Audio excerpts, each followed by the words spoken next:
Palimos po. Palimos po. Maawa na po kayo sa akin. Halos 3 araw na po ako hindi kumakain. Yan ang aking anak buhay. Ang hindi ng limos ng taong magdaraan. Sapagkat ang aking ina ay isang labandera lamang sa malaking bahay.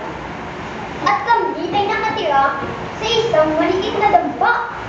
Isang araw, nalubog ang aking ina sa malaking bahay. Maring! Labas mo ang perang ninakaw mo sa akin! Kung hindi, ipapalabag ito sa mga aso ko! Wag po! Wag po! Senyora! Maniwala po kayo! Hindi po ako ang nagnakaw ng nawawalan yung pera! Ngunit, pinakawalan kami ng senyora ang kanyang mga aso. Hup! Hup! Inay! Inay! Senyora! Maniwala po kayo sa inay ko! Hindi po siya ang nagnakaw ng nawawalan yung pera! Inalak ko ang aking ina sa aming maliit na damba. Inay! Yan lang po kayo! Hingi lang po ako ng kaunting tulong at ng kapatid bahay.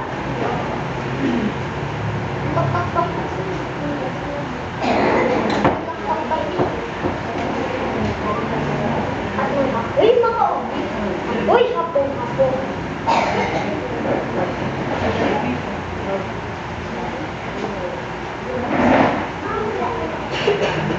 Daniel!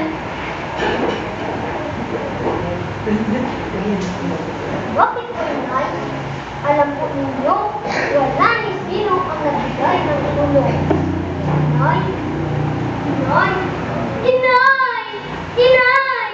Bakit ninyo ako iniwan? Diyos ko! Sa dinami-dami ng tao!